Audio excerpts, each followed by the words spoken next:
کہتے ہیں کہ کسی گاؤں میں ایک معزز مہمان آیا۔ بڑی آؤ بھگت ہوئی، گاؤں کا گاؤں اس کے سامنے بچھا جا رہا تھا۔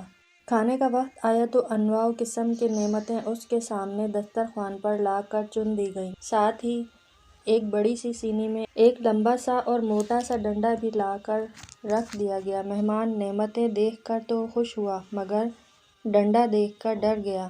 سہمے ہوئے لہجے میں پوچھا، آپ لوگ یہ ڈنڈا کس لیے لائے ہیں؟ میزبانوں نے کہا، بس یہ ہماری روایت ہے، بزرگوں کے زمانے سے چلی آ رہی ہے۔ مہمان آتا ہے تو اس کے آگے کھانے کے ساتھ ساتھ ڈنڈا بھی رکھ دیتے ہیں۔ مہمان کی تسلی نہ ہوئی، اسے خوف ہوا کہ کہیں یہ تمام ضیافت کھانے کے بعد ڈنڈے سے ضیافت نہ کی جاتی ہو۔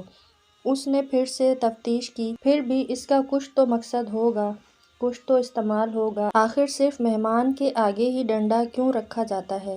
میزبانوں میں سے ایک نے کہا، اے معزز مہمان، ہمیں نہ مقصد معلوم ہے نہ استعمال، بس یہ بزرگوں سے چلی آنے والی ایک رسم ہے، آپ بے خطر کھانا کھائیے۔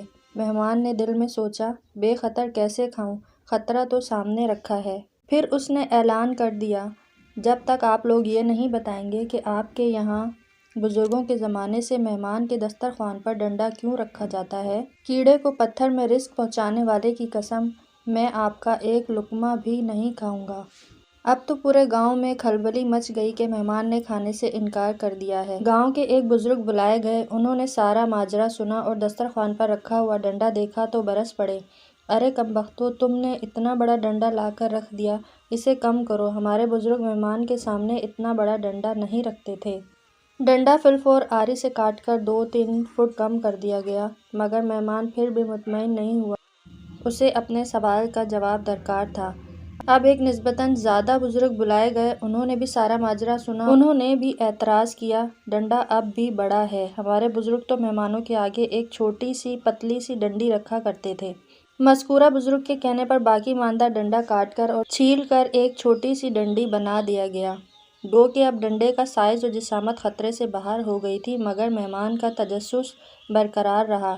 اب تک آنے والے بزرگوں نے صرف سائز اور خطرات ہی کم کیے تھے، اس کا استعمال اور اس کا مقصد کوئی نہ بتا سکا تھا۔ مہمان اب بھی کھانا زہر مار کرنے پر تیار نہ ہوا۔ اب ڈھونڈ ڈھانڈ کر گاؤں کا ایک ایسا بزرگ لایا گیا جس کے سر کے بال ہی نہیں، بھویں تک سفید ہو چکی تھیں۔ محتاط سے محتاط اندازے کے مطابق بھی بزرگ کی عمر 99 سال سے کم نہ ہوگی۔ سجھائی بھی کم دیتا تھا۔